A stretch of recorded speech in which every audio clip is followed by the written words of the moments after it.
has flown more than 7,000 hours in 50 different aircrafts. Selected to be a NASA astronaut in 1998, he was part of a mission that delivered the Japanese experiment module and the Canadian Special Purpose Dexterous Manipulator to the International Space Station. He was also a crew member of the STS-129 mission. He has spent an accumulated time of more than 26 days in space, which also included 5 spacewalks. He retired from NASA to join a Houston-based consulting firm for about 21 years. He is currently the elected mayor of the city of Friendswood in Texas.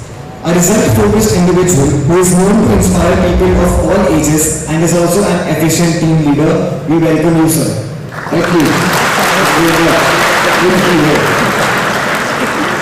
All right, well, this is my second time at Tech Media. I was here in 2013. Who was here to see me last time I was here? That's always the way. Nobody ever comes back for the second time. Okay, well, it is great to be back here, and I've enjoyed very much getting to know the students involved in Tech Media, and of course, meeting my new colleague, Professor Atkins. We're gonna do some shows around the world now together after we've done this. So let me get my pointer out. I'll ask you, who is this guy? Right? That was my very first official astronaut picture in 1998 when I became an astronaut. So that's over 20 years ago. This is a little more recent, a little less hair, a little more gray. So we're all aging. Let's see if I can make this work. No. Trouble. Technology.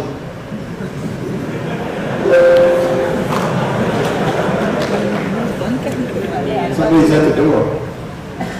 Which was let me talk to you today about STS-129, okay? Here's the official crew picture for STS-129. How many people in the audience see this photo and say, wait, there was only 6 members on this crew? I thought the space shuttle could carry 7 people. Did anybody think that? Anybody think that? No, not at all. Okay, the space shuttle, remember the space shuttle? The space shuttle can carry 7 people. But on STS-129, one of our jobs was to go to the space station and bring another American astronaut, Nicole Stott, home. So we had to save an extra seat for her so that we could bring her home. So we had 6 people launching into space. I kind of get a chuckle when I look at this photo because of the 6 members on this crew, 3 of us had launched into space before, and there were 3 brand new people on this mission. It's almost like we were standing there ready for the photo, the cameraman says, okay, I'm ready, and 3 of us said, get away from the rookies. What it looks like, right? That's not what we did.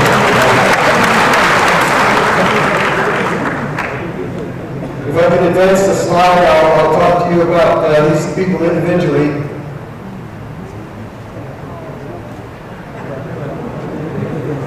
There, okay. This is our commander. This is a guy named Charlie Hobaugh, U.S. Marine Corps Colonel, fighter pilot. We call him Scorch.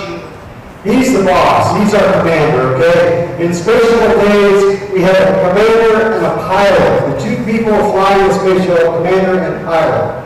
So our pilot is a guy named Captain Barry Gilmore, Navy fighter pilot, call sign Butch. So these are the 2 guys in charge. Think of it this way. Scorch is the guy flying the space shuttle. Butch is the guy there at the end of the mission to push the button to make the wheels come down. That's a very important job, right? He's really our co-pilot. I felt very bad. We're all very good friends to this day, and I was having breakfast with Butch a few months ago. I said, Butch, I need to apologize to you. He said, Mike, what do you need to apologize to me for? I said, well, I go around the country, I go around the world, in fact, talking about STS-129. Every time I introduce you in a slide, I say, Butch is the guy that we brought along to push the button to make the wheels come down. He just looked at me and he said, Mike, it was 2 buttons. true statement. I said, I forgot about that. That explains why it took us a year to train you.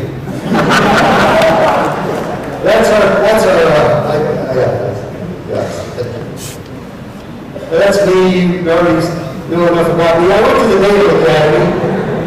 You know, we have a couple of military schools in the United States. Navy is one, Army is another one, and I went to Navy, and it's very important that we beat Army in every sport that we play in. So we always say, go Navy, beat Army. So I had that on my cuff checklist.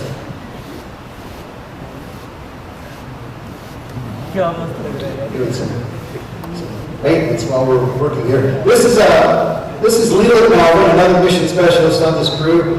Leland is a very smart guy. In fact, Leland grew up in the state of Virginia in the United States. He went to the University of Richmond and he studied chemistry there. He probably used some of Professor Atkins' books at the University of Richmond. He was also a very good American football player. He was such a good wide receiver for the Richmond Spiders football team that he got drafted into the NFL, the National Football League in the United States, to play for a team called the Detroit Lions. Okay, I don't expect you to know about the Detroit Lions, but it is a professional team. Really. Unfortunately, he got injured playing for the Detroit Lions, and they let him go. They released him from the team. He got hired by the Dallas Cowboys. Most people have heard of the Dallas Cowboys. We all know that's a professional football team.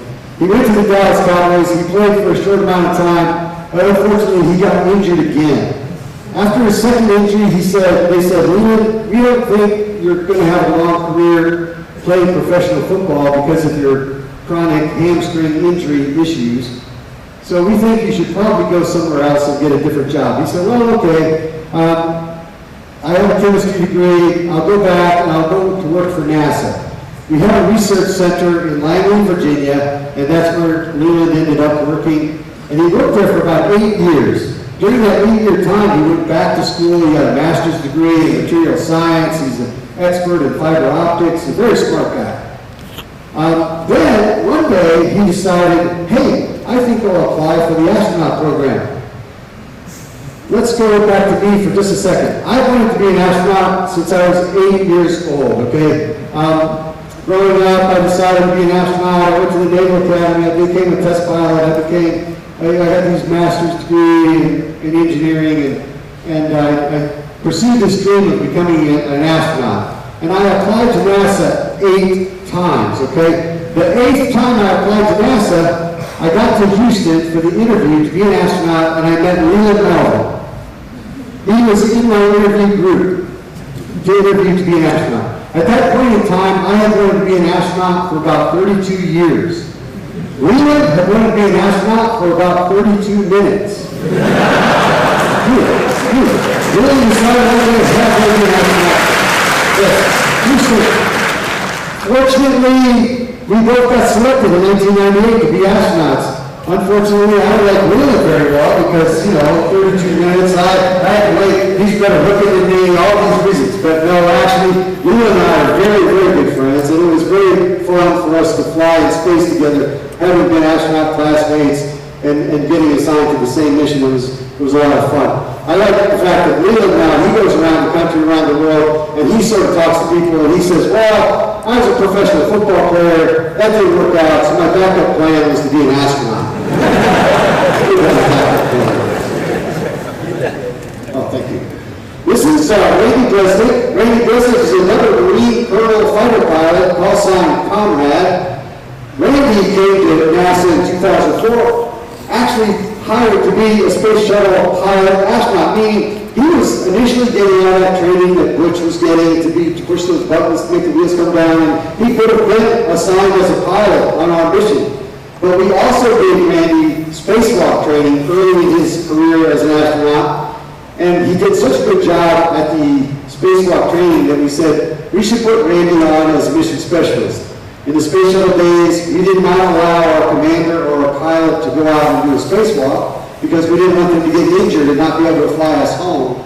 So we said, let's put Randy on as a spacewalker, have him do some spacewalks, and that's what we did. And he did a great job, and it was a smart move on NASA's part to do that. Now, in the video that I'm hopefully going to show you if it works, is you'll see us loading into the space shuttle, and Randy, he's the lucky guy, he gets to go in last. I say lucky because when you're getting ready to go on a space mission, you want to go to the bathroom one more time before you have to get strapped in. And so going in last gave him the extra time to go to the bathroom one more time. As he gets into the space shuttle, he turns around and he looks at the camera. We have a camera in the white room, the room where right next to the hatch. He blows a kiss. That is because the day that we launched into space, his wife was 9 months pregnant. She was about to have her baby, and she was allowed to travel from Houston to Florida to watch us launch only because her doctor traveled with her. And of course, I could see that conversation. Hey, doctor, I want to go let my husband launch in space. Do you want to go with me? Oh, sure, I want to go to a space shuttle launch. So that's Randy Princeton. Randy, since this mission, he's been back to the space station for 6 months. He was a commander in the space station for 6 months. So this is Dr. Bobby Satcher. I say Bobby for last because Bobby, by far, the smartest guy on this crew. When I first met Bobby, I knew he was a medical doctor, so I asked him, just out of curiosity, Bobby, where did you go for your undergraduate degree? And he said, I went to MIT. And I think most of you know MIT. You know, that's one of the premier hard science and engineering schools in the United States. And I said, wow, I don't really think of medical doctors as people going to MIT. You know, I think if you're going to be a medical doctor, you go somewhere and you study biology or you study pre-med and then you pass a test and you get accepted to medical school and you go forward from that. Well, Bobby said, well, my undergraduate degree is in chemical engineering. I said, oh, that's serious. Good reason to go to MIT is chemical engineering. He did not tell me that day. He actually has a PhD in chemical engineering from MIT. And then he went to Harvard Medical School.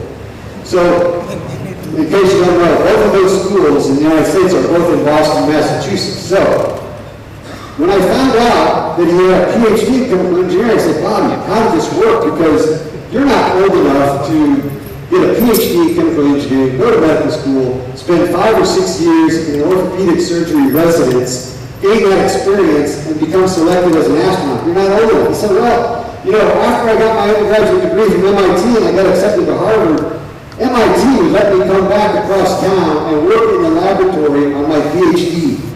I said, so while you're going to Harvard Medical School, you're working on your PhD in chemical engineering at MIT. And he said, yes, basically. I said, man, you got smoke coming out of your ears. You're so smart. When I was a kid growing up, you know, I said I was growing up in Ohio, in the United States. My mother was a career nurse. All of her life, she was a nurse. One day, when I was very young, even before I decided to be an astronaut, my mother told me, Mike, you should go to MIT and become a doctor. That's what she told me. I have no idea. I understand why mothers want their kids to be doctors. I didn't want to be a doctor. I didn't like the sight of blood. I didn't think I would be a good doctor. I have no idea why she thought I should go to MIT, except maybe some kid down the street was going to MIT and she was impressed with that kid. She thought I should follow his footsteps. So I did not do either. I did not go to MIT. I did not become a doctor. But I'll tell you this, my mother's favorite astronaut is Bobby Satcher because he did go to MIT and become a doctor. Well, this is Nicole Stott. Just a quick picture of Nicole, so when you see the video, you'll recognize her. This is the woman on the space station that we brought home. And this photo was the day that we returned to Earth. We were getting our orange suits back on, just about to get into our seats for re-entry. Now we'll see if the video works. Go ahead. People ask me if I was ever scared. I'm scared, but I'm not sure if the video is going to play or not. No. Skipped over the video. Let's close out of this.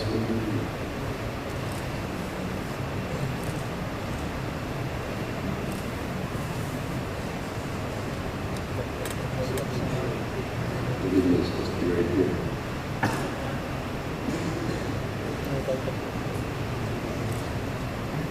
Let me get it manually.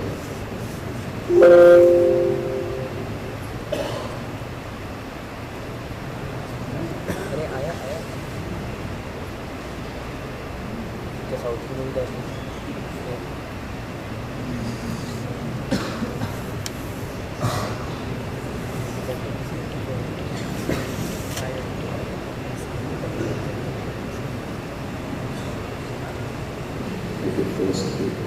job. Okay.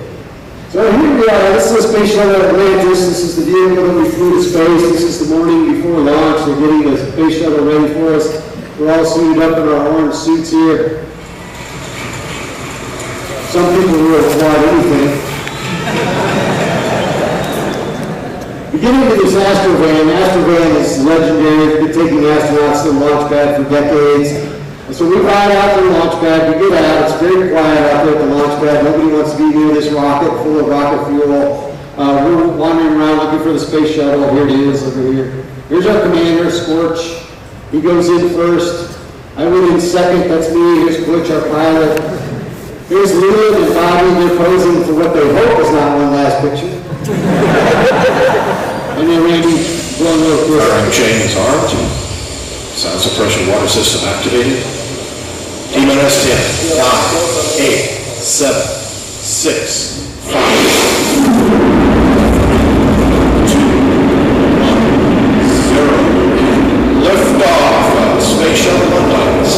Mission to build, resupply, and to do research on the International Space Station.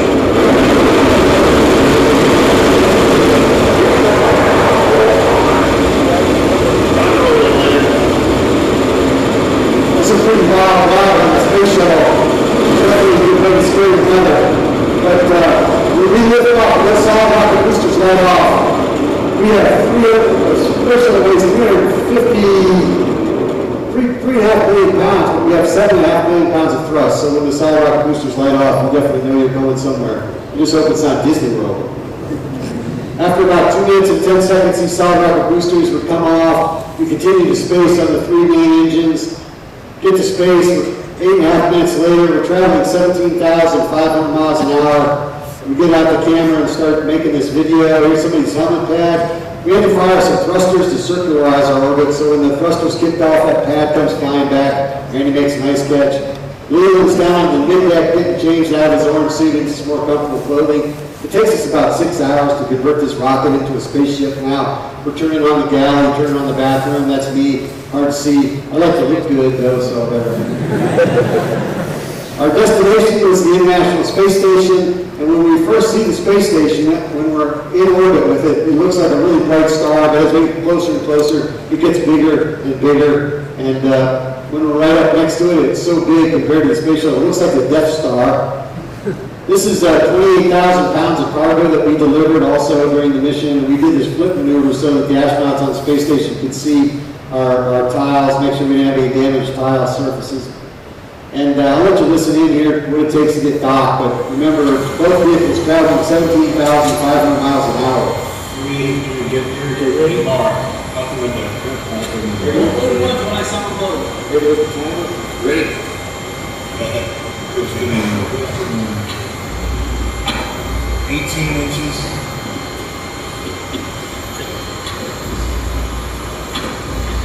9 inches. 32 inches. It's the initial contact got captured. No free drift yet. Still steady line.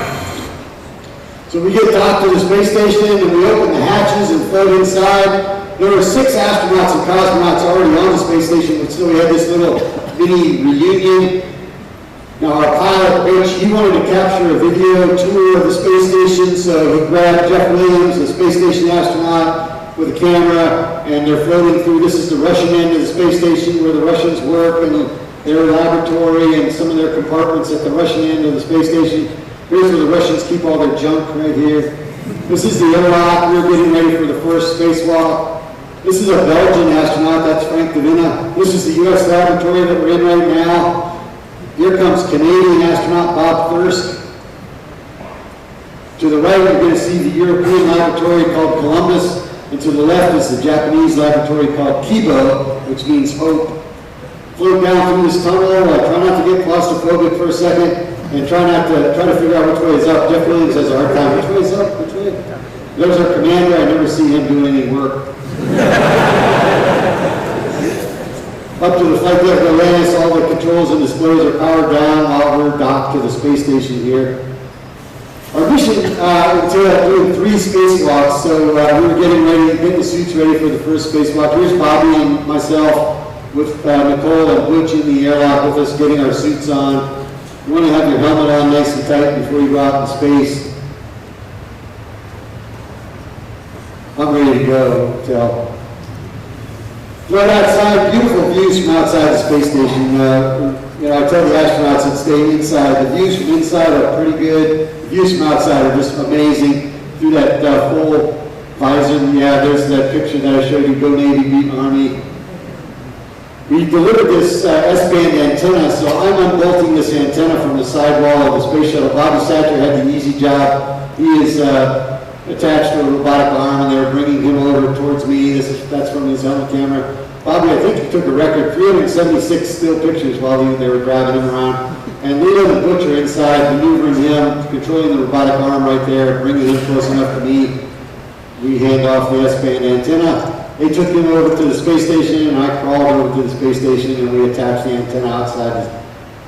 This is a reflected view of Bobby, one of the radiators. Randy on this first spacewalk was our quarterback. He's the guy inside, sort of keeping us on track, telling us where we're going next, reminding us of our tool settings. I told you Bobby was an orthopedic surgeon, so we had him do some surgery on some of the robotic arms in the space station. I think the space station now has 7 robotic arms. He's riding around on the largest one, and they're taking him to the various other ones to do some maintenance. You can see he's got a pretty good view of the Earth going by as they move him from one work site to the other. Here they are pulling him up to that's the Japanese robotic arm right there. And he said, Mike, as an orthopedic surgeon, I could use the same grease gun to fix your knee. I said, I'm okay. They're watching Bobby's helmet camera right there, so they know when he needs to move again. 2 days later, Randy and I did the second spacewalk, so we're back in the airlock. We play with our food in space. Leland has squirted some of his water from his drink into the space. It forms a sphere in weightlessness. We didn't have any of those Swedish fish candies to make an aquarium, so we put M&Ms in there. Now it's time to come home. Got our orange suits back on. This is the heads-up display that pilot and the commander see as they're flying us back. And I told you about Butch's most important job, right? The wheels. Butch, thank you. This was going to be a totally different video if the wheels didn't come down. But Butch found those buttons. Good job. This inset view, that shows how white hot Atlantis is after re-entry. That's a thermal image. And even though that Kennedy Space Center runway is 3 miles long, it's a really long runway. During the space shuttle days, the space shuttle is a heavy glider at the end of the mission, has little bitty wings. We have to fly about twice as fast as an airliner on approach to create enough lift. So we use this drag chute to help us stop. Drag chute comes off at 70 miles an hour, so we're still using the brakes. This is our mission patch that we designed. This is to remind me who I used to work for. So that's the FS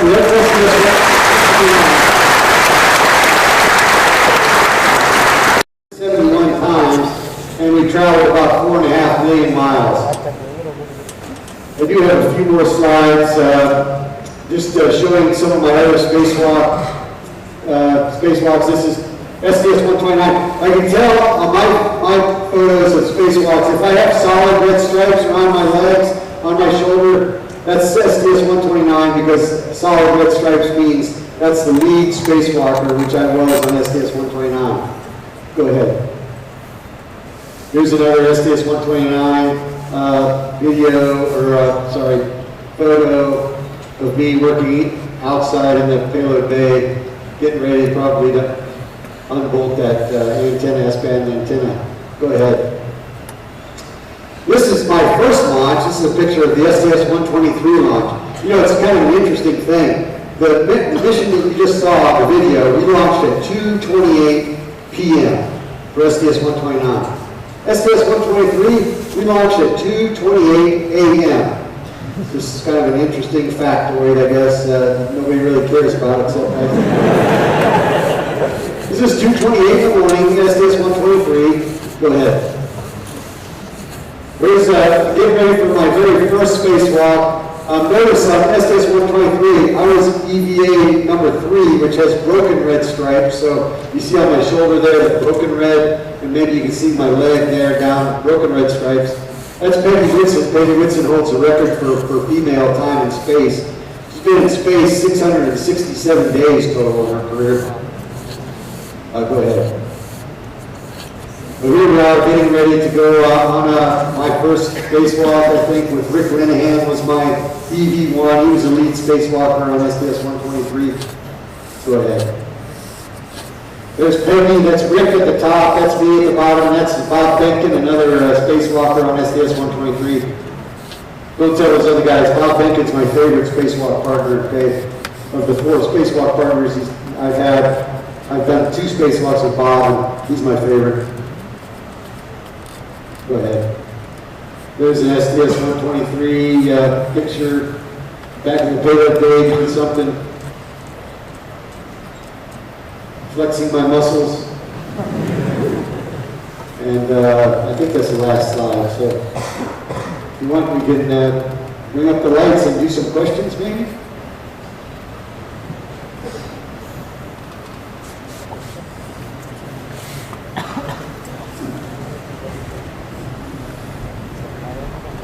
No questions?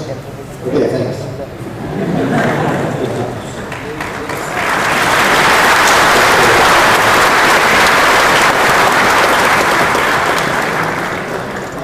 Questions? Be serious.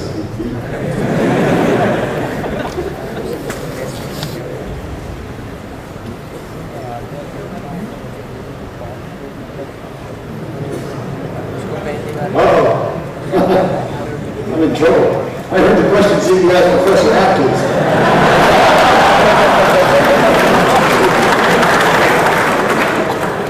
I'll tell you, people always ask astronauts astronomy questions.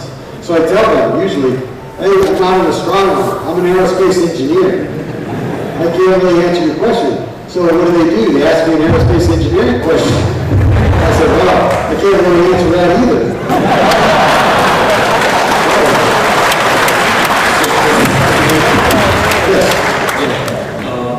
You have been to the ISS a few times, I guess. I've heard that NASA has recently been spending a bit of money on understanding the psychology that happens during human spaceflight.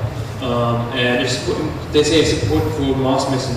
Can you share some of your experiences with us about how it felt departing from home and like spending some time changing perspectives and all of that? Yes, that's a great question. Talking about the psychology of being in space for long periods of time. Even for me, a short duration astronaut, meaning I was not in space for months at a time. My longest mission was 16 days. But even so, you do miss your family, and it's nice to be connected back with family. And so NASA would set up some videos. You know, in 2008, 2009, there was no such thing as Skype. You know Skype now, right? Everybody knows about Skype, but there was no Skype. So the way that we would do it is on the space shuttle in space, we could set up a camera, and we had a screen a video screen, we could see our family. But they had to go to a special room at NASA. Go in the room where there was a camera and a TV, and they could see me, I could see them, and we could get to chat for a few minutes. I don't know how long, Lori, 5 minutes, 10 minutes, something like that. My wife is sitting down here in front. She remembers. So, what do you do when you're talking to your family from space? Your kids just say, Dad, flip upside down.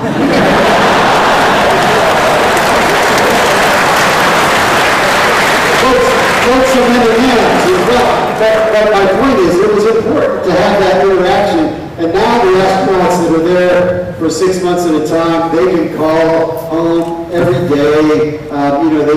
They can be seeing their kids coming home from school every day if they want to, because of the modern technology now. We have Skype and everything is better. It's important because it does. The psychology of long duration missions does weigh on you a little bit, and it's important for us to learn that before we venture to Mars, because that's going to be a really long mission. Hello, sir.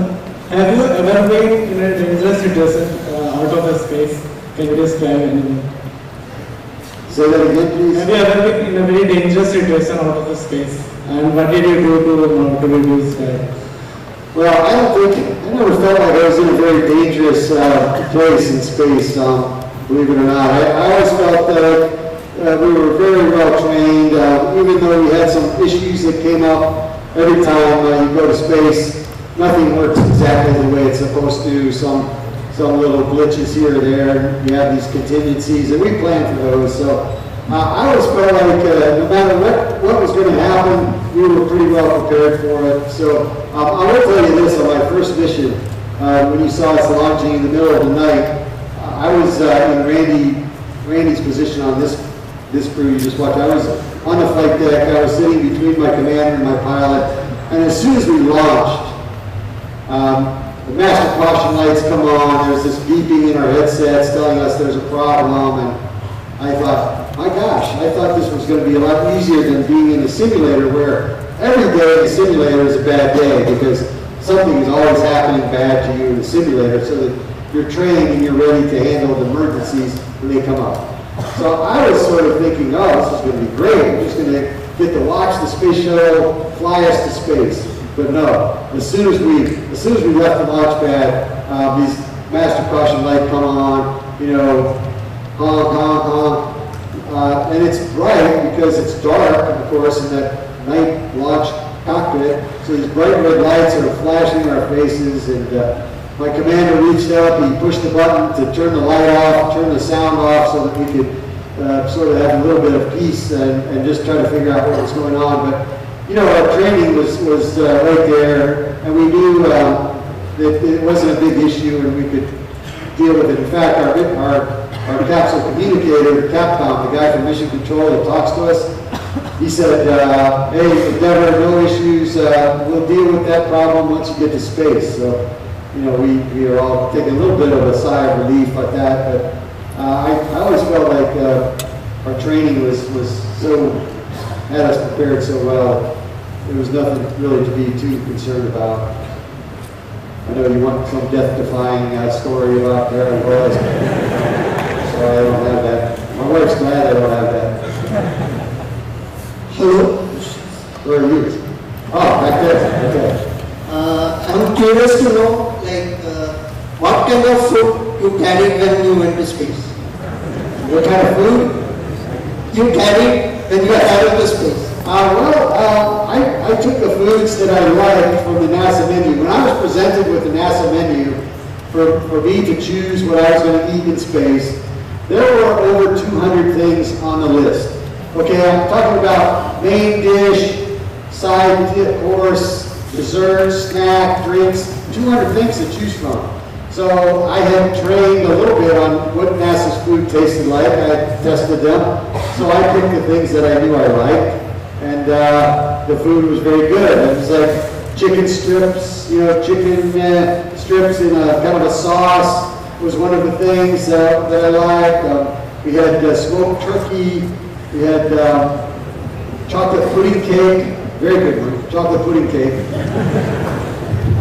Shrimp cocktail, a lot of good foods, and we all picked different foods. All my crewmates, we didn't sit down and have the same meal, all of us. We each had individually selected meals, so we were always eating different things. And so it was all good. Some of it was rehydrated, some of it, the shrimp cocktail, for instance, was launched dehydrated, and we had to add water for it to reconstitute and come back, and then it actually tasted pretty good.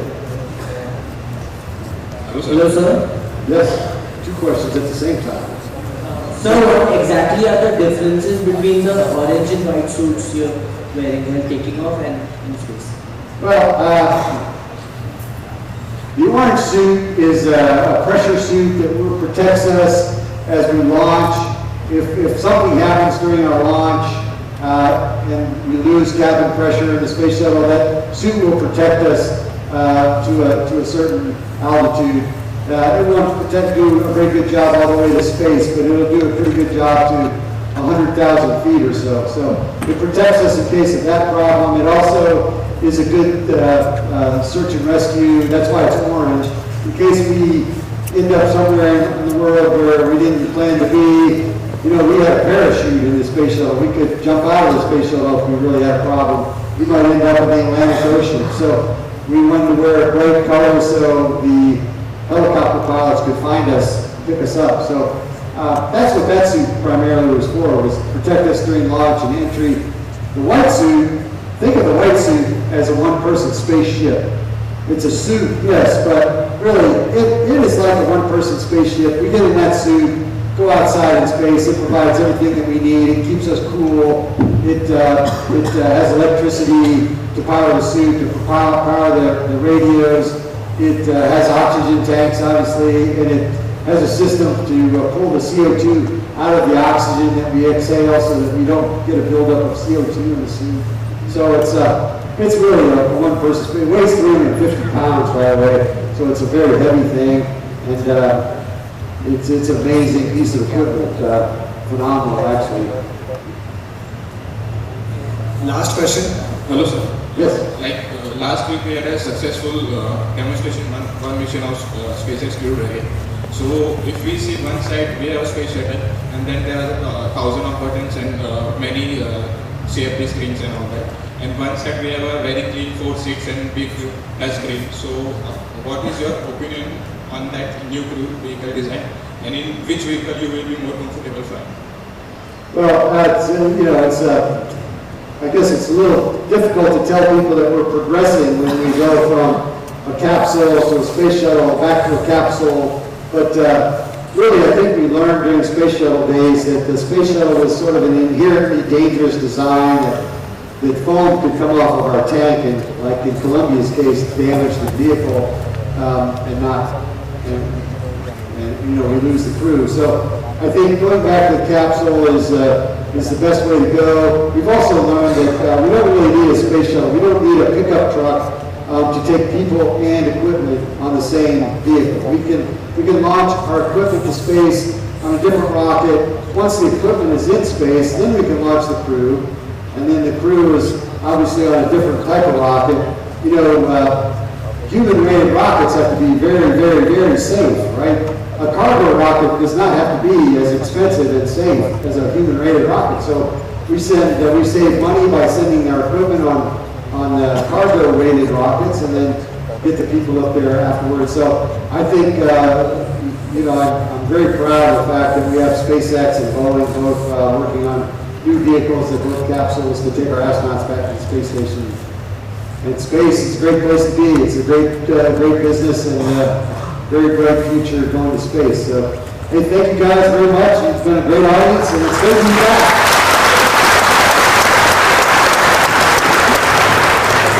Thank you so much for taking out the time to be here with us today. I would again like to request our festival chairman, Professor Sudhir Kamble, to come up on stage and present Sir with a memento as a token of our appreciation. I can't remember which professor gave me a memento last time. Was that you, Professor? Did you give me a memento? I'm also Professor of Aerospace Engineering, and I'm not going to ask you a Aerospace question. Please. Okay. I might have to come for some remedial training.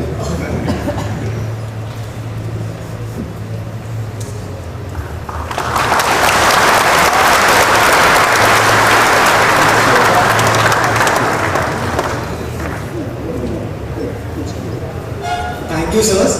We'll be beginning with the KTM bike stand show in about 5 minutes, and it is outside on the outer venue.